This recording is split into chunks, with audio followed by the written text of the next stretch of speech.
नमस्कार साथियों, मैं विमल कुमार गर्ग इतिहास विजेता आपको राजस्थान में 1857 की क्रांति के बारे में अध्ययन करूंगा। वैसे अपन ने राजस्थान में 1857 की क्रांति के बारे में कुछ अध्ययन किया है। तो राजस्थान में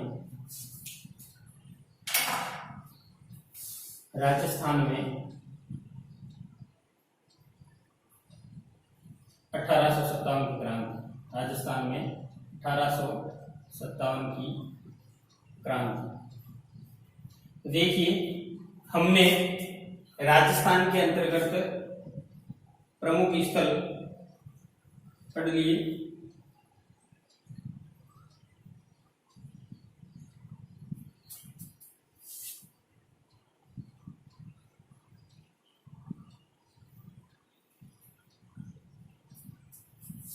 राजस्थान के अंतर्गत हमने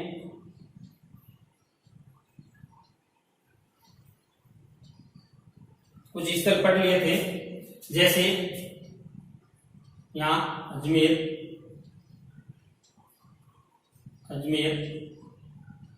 नसीराबाद, यहाँ जयपुर, यहाँ कोटा, यहाँ उदयपुर, यहाँ जोधपुर। ये कुछ स्थान पढ़ लिए थे, कुछ छावनियां पढ़ ली थी।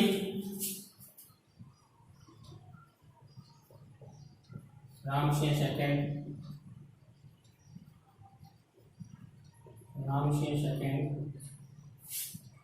शोभूक सिंह, तख्त सिंह, और एक यहाँ का इनका सेनापति था अनौड़ सिंह, मुनार सिंह, और इनके अंग्रेज अधिकारी जो थे उनके भी नाम देख लिए थे अपने, ईडन, बर्टन, शावर्स, मैकमोसन, और एजीजी अपना था, एजीजी था पैट्रिक लॉरेंस।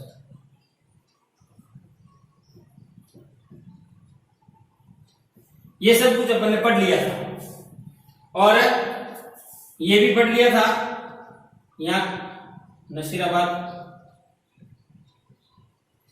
और ब्यावर, यहाँ नीमच, यहाँ खेरवाड़ा उदयपुर में, और यहाँ एरिंगपुरा, यहाँ देवली में, यहाँ गांव के आसपास देवली है, देवली। तो इस प्रकार से हमने पढ़ लिया था कि भाई सिरोही के अंतर्गत यहाँ पर माउंट आबू 19 मई 1857। देखिए, नसीराबाद की क्रांति की बात कर रहे थे कि जब भारत के अंतर्गत 10 मई 1857 को विप्लव हो गया, क्रांति शुरू हो गई, तब वह क्रांति की सूचना 19 मई है, 9 दिन बाद पैट्रिक लॉरेंस जो था माउंट आबू में रहता था, क्योंकि गर्मी का समय था और गर्मी उसको सहन होती थी, इसलिए 6 महीने यहाँ 6 महीने अजमेर रहते थे। तो 19 मई को उनको जानकारी प्राप्त हुई कि भारत के अंतर्गत क्रांति शुरू हो गई है। तो इसने सभी राजाओं को सूचित किया, और अजमेर के अंतर्गत जो बटालियन रह रही थी 15 NI, उसको वहां से हटा दिया, और ब्यावर में जो रह रही थी जो बटालियन, मेर बटालियन, उसको वहां बुला दिया अजमेर के अंतर्गत। तब नसीराबाद में जो पहले से निर्धारित जो NI थी वो थी 30 NI, पहले 15 NI जो अजमेर में रहती थी उसको वहां से बुला दिया और नसीराबाद शिफ्ट कर दिया। तो नसीराबाद में जो पहले से ही एक सैनिक टुकड़ी थी जिसको हम 15 NI के नाम से जानते हैं, तो 15 NI ये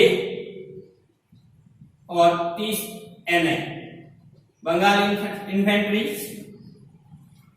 अब जब 30 NI ने पूछा 15 NI को कि आपको अजमेर से यहां क्यों भेजा गया, तब यहां की 15 NI ने यहां का अंग्रेज अधिकारी जो था न्यूबरी, जिसका नाम था न्यूबरी, उसको पूछा कि भाई बात क्या है, हमें अजमेर दुर्ग की सुरक्षा से हटाकर नसीराबाद क्यों भेजा गया। और इधर जब यहां 10 मई 1857 को मेरठ में जो क्रांति प्राप्त हुई, क्रांति जो हुई, उस क्रांति से क्रांतिकारियों की सूचना फकीरों और साधुओं के माध्यम से यहां आई, और वो फकीरों और साधुओं ने गीत के माध्यम से और चपाती व कमल का पुष्प, ये प्रतीक था इसका, क्रांति का। यानी कि चपाती के अंतर्गत निर्देश मिलते थे क्रांतिकारियों को और उनको कमल का पुष्प दिया जाता था, जिससे पता चलता था कि क्रांति प्रारंभ होने कब है, उनकी की संदेश भेजा जाता था। तो यहाँ के लोगों को जब ये संदेश प्राप्त हो गया फकीरों और साधुओं के माध्यम से, तो उन्होंने न्यूबरी से पूछा, न्यूबरी ने सही जवाब नहीं दिया, तो न्यूबरी के इन सैनिकों ने क्या किया, विद्रोह कर दिया। विद्रोह करके नसीराबाद से कब किया, तो यहाँ 19 मई है, इसके 9 दिन बाद तो आती तारीख 28 मई, कौन सी आती है, 28 मई 1857 को नसीराबाद के अंतर्गत सैनिकों ने विद्रोह कर दिया, न्यूबरी के टुकड़े टुकड़े कर दिए, और यहां से जो भी धन, जो भी उपकरण, औजार, युद्ध सामग्री जो भी थे, गोला बारूद, उन सभी को लेकर वो सभी किस तरफ कूच कर गए, दिल्ली की तरफ कूच कर गए। किस तरफ कूच कर गए, दिल्ली। और दिल्ली के अंतर्गत 30 मई को उन्होंने वहां के अंग्रेज सैनिकों को भगाया। अब देखिए, ये तो था नसीराबाद का। नसीराबाद के बाद राजस्थान में दूसरी जो क्रांति भड़की, वो कहां भड़की, तो दूसरी क्रांति भड़की नीमच के अंतर्गत। कहां भड़की, नीमच के अंतर्गत। और कब भड़की, उसके 2-3 दिन बाद। यानी कि नीमच में कितने अंक है, कितने शब्द है, 3 अक्षर है, तो 3 अक्षर का मतलब 3, और यहाँ मई है, मई के बाद में कौन सा महीना आता है, जून। तो 3 जून 1857 को नीमच में क्रांति भड़की। अब किस प्रकार से भड़की, तो देखिए, यहाँ का अधिकारी था, अंग्रेज अधिकारी, जिसका नाम था रॉबर्ट एबॉट, जिसका नाम था एबॉट। क्या नाम था, एबॉट। वह क्या कर रहा था, यहाँ के सैनिकों को, यहाँ के अधिकारियों को एकत्रित करके शपथ दिला रहा था कि भाई आपको अपने धर्म में मानते हो, उनकी शपथ होगी, और आपके साथ में जो हमारे संबंध है, उन संबंधों को कायम रखने के लिए आपको ये मानना पड़ेगा। तब यहाँ एक व्यक्ति था, मोहम्मद अली बेग। मोहम्मद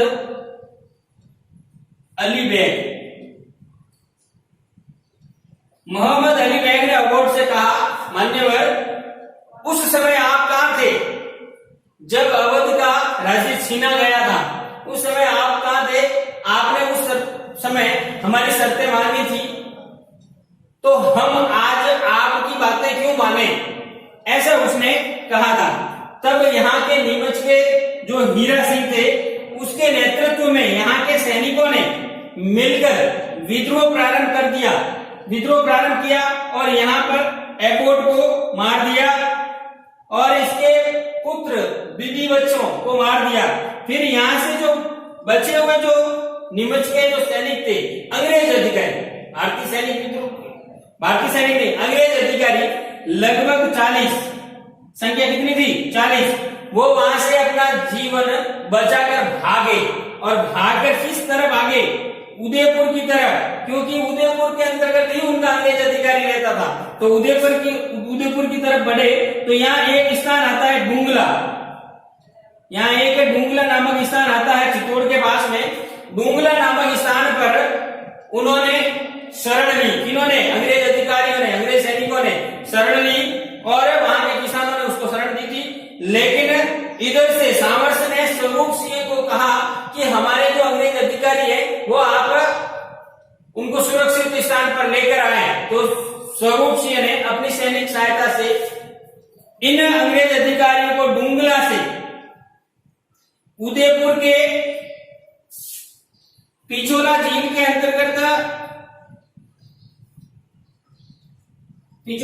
अंतर्गत एक जग मंदिर बना हुआ है, जग मंदिर महल है। इस महल के अंतर्गत 39 अंग्रेज अधिकारियों को शरण दी थी और इसी जग मंदिर के अंतर्गत कर्ण सिंह ने भी शाहजहां को क्या दी थी? शरण दी थी। तो यानी कि 1857 की क्रांति के अंतर्गत स्वरूप सिंह ने जग मंदिर के अंतर्गत अंग्रेजों को शरण दी थी और इससे पहले मुगलों को शरण देने के लिए इसी जग मंदिर के अंतर्गत शाहजहां को शरण दी गई थी। तो इस प्रकार से जग मंदिर नाम याद रखेंगे आप। इस प्रकार से ये 40 व्यक्ति सुरक्षित पहुंच गए। लेकिन यहाँ से जो सैनिक भारतीय जो विद्रोही थे वो चित्तौड़ होते हुए आगे बढ़ते हैं और आगे बनेड़ा होते हुए ये आगे शाहपुरा होते हुए देवली पहुंचते हैं और देवली के अंतर्गत क्रांति करते हैं और देवली के अंतर्गत उनका स्वागत किया जाता है। और यहाँ के क्रांतिकारी और सैनिक, यहाँ के सैनिक इनके साथ में मिल जाते हैं और इनका निमस की क्रांतिकारियों के साथ मिल जाते हैं और उनका सपोर्ट करते हैं। यहाँ देवली से आगे निकलते हैं टोंक का नवाब जो था वो अंग्रेजों का साथ देने वाला था, लेकिन टोंक गए जो सेनापति थे नवाब के, वो सेनापति ने उनका विरोध किया और विरोध करके उन क्रांतिकारियों का समर्थन किया। तो इस प्रकार से देवली और टोंक के अंतर्गत भी क्रांतिकारियों को सफलता मिली और वो दिल्ली की तरफ बढ़ गए। अब आगे बढ़ते हैं अपन आगे। तो इस तरफ एरिनपुरा नाम का स्थान है, वहां पर 21 अगस्त 1857 को क्रांति भड़की और यहाँ के क्रांतिकारी सैनिक 21 अगस्त को रवाना हुए और यहाँ से एक नारा दिया उन्होंने, चलो दिल्ली मारो फिरंगी। एरिनपुरा के लोगों ने, यानी एरिनपुरा के जो क्रांतिकारी थे उन्होंने ये एक नारा दिया, चलो दिल्ली मारो फिरंगी। फिरंगी अंग्रेजों को कहते हैं। तो उन्होंने ये नारा दिया था, किसने? एरिनपुरा वालों ने। कब दिया? 21 अगस्त को, क्योंकि यहाँ पर 21 अगस्त 1857 को क्रांति भड़की और इसी क्रांति में उन्होंने कहा कि हम भी दिल्ली की तरफ चलते हैं और क्या करेंगे, वहां पर अंग्रेजों को मारेंगे, यानी कि चलो दिल्ली मारो फिरंगी। तो इस प्रकार से एरिनपुरा के अंतर्गत जो जोधपुर के रियासत के अंतर्गत बढ़ती है और वर्तमान में पाली जिले के अंतर्गत आती है। तो एरिनपुरा के सामने के जो क्रांतिकारी थे वो आगे बढ़ रहे थे, तो बीच में पड़ता है अहुआ। बीच में जो अहुआ स्थान पड़ता है वहां पर अहुआ का ठाकुर जो है उसका नाम है कुशाल सिंह चंपावत। कुशाल सिंह चंपावत। इन्होंने इन क्रांतिकारियों की सहायता की और इन्होंने इन क्रांतिकारियों की क्या की? सहायता की और इनके सहायता करने के लिए आसपास के क्षेत्र बांतावास, रूपावास, लांबिया, अशोक आदि के ठाकुर या जागीरदारों ने इनकी सहायता के लिए आए और इनके ऊपर जोधपुर रियासत के, क्योंकि मैकमोसन और पैट्रिक लॉरेंस ने कहा भाई ये जोधपुर रियासत के अधीन पड़ता है ये गांव अहुआ, और अहुआ का ठाकुर जो है कुशाल सिंह वो जोधपुर राजा के अधीन आता है, इसलिए जोधपुर राजा उसको दबाने का प्रयास करेंगे। तो तख्त सिंह और ओनार सिंह वहां का जोधपुर रियासत का सेनापति था और ये तख्त सिंह उनके राजा थे। तो उन्होंने सेना लेकर अहुआ के कुशाल सिंह को दबाने के लिए आए। तो उनके और उनके मध्य किनके? जोधपुर की सेना और ठाकुर कुशाल सिंह की सेना के मध्य जो संघर्ष हुआ वो कब हुआ? सितंबर 1857 को। और कौन से स्थान पर हुआ? बिठोड़ा नामक स्थान पर हुआ, बिठोड़ा नामक स्थान पर। और ये बिठोड़ा नामक स्थान जो है पाली के पास में है, पाली जिले के अंतर्गत पड़ता है। कौन से जिले के अंतर्गत पड़ता है? पाली जिले के अंतर्गत पड़ता है। और दोनों ही के मध्य घमासान युद्ध होता है। ठाकुर कुशाल सिंह और जोधपुर के महाराजा तख्त सिंह और उनके सेनापति ओनार सिंह के मध्य घमासान युद्ध होता है बिठोड़ा के अंतर्गत 8 सितंबर 1857 को। और यहाँ पर जो जोधपुर रियासत का जो सेनापति है ओनार सिंह पंवार,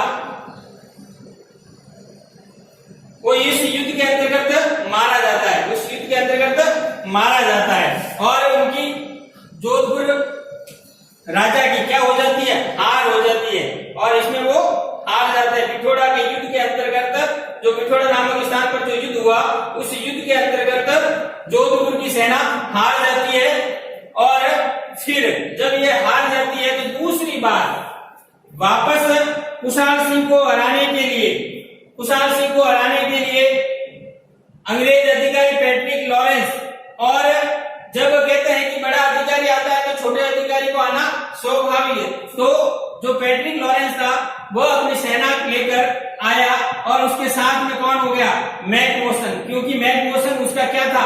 पीए था। क्या था? पीए, पॉलिटिकल एजेंट था। तो मैकमोसन भी आया। यानी जिस प्रकार से कह सकते हैं कि अलग जिले का एसपी आता है तो उसके नीचे वाले अधिकारी डिप्टी और सीओ वो भी क्या करते हैं? दौड़े हुए आ जाते हैं। तो ऐसी स्थिति के अंतर्गत जब पैट्रिक लॉरेंस युद्ध कर लिए आया तब उसके साथ में उसका पीए भी मैकमोसन भी आया। और दूसरा युद्ध ठाकुर कुशाल सिंह के साथ में 18 सितंबर को हुआ। कब हुआ? 18 सितंबर को हुआ। 18 सितंबर 1857 को जोधपुर के महाराजा और एजीजे पैट्रिक लॉरेंस और पीए मैकमोसन के मिलकर उनके मध्य घमासान युद्ध हुआ। उस युद्ध के अंतर्गत मैकमोसन का सिर काट दिया गया और उसको काटकर आउवा के किले में जो द्वार है उस द्वार पर लटका दिया। और आउवा के ठाकुर जो कुशाल सिंह हैं, जो वहां एक माता थी जिसका नाम सुगाली माता है, उसके परम भक्त थे, जो सुगाली माता से आज्ञा लेकर ही वो कार्य किया करते थे। इसलिए अंग्रेजों ने सोचा इस माता को यहां से हटा दे तो इनकी क्रांति की जो ज्वाला उत्पन्न होती है वो क्या हो जाएगी? दब जाएगी। ऐसे में डीसा का अंग्रेज अधिकारी होम्स अपनी सेना को लेकर आता है और इस सुगाली माता जिसके 54 हाथ हैं, सुगाली माता जिसके 54 हाथ हैं और 10 सिर हैं, तो 54 हाथों वाली सुगाली माता के मूर्ति को खंडित कर दिया। तब कुशाल सिंह ने सोचा कि अब हम जीवित न रह सकते हैं, इसलिए उन्होंने वहां से भाग गए और उदयपुर के कोठारिया के राजा जोध सिंह और सलूंगर के राजा या सलूंगर के ठाकुर केसरी सिंह के वहां पर शरण ली थी यहां से जाकर। और वहां पर आउवा पर सुगाली माता के मंदिर को तोड़ दिया गया और उसकी मूर्ति जो है अजमेर ले गए। और अजमेर के बाद उसको पाली के वर्तमान में जो पाली है वहां के म्यूजियम के अंतर्गत रखा गया है। तो इस प्रकार से क्रांति वहां तक चली और आखिर में कुशाल सिंह चंपावत 8 अगस्त 1858 के दिन उनको आत्मसमर्पण कर लेते हैं और 9-10 नवंबर को इनके ऊपर एक आयोग बिठाया जाता है जिसे हम टेलर आयोग कहते हैं। और उस आयोग ने उनको बेगुनाह और निर्दोष साबित कर देते हैं। इस प्रकार से उनको बरी कर दिया जाता है। इसके ऊपर लगा हुआ जांच जो आयोग था वो चलता है। इसके बाद हम नेक्स्ट वीडियो के अंतर्गत इसको पूरा करेंगे। धन्यवाद।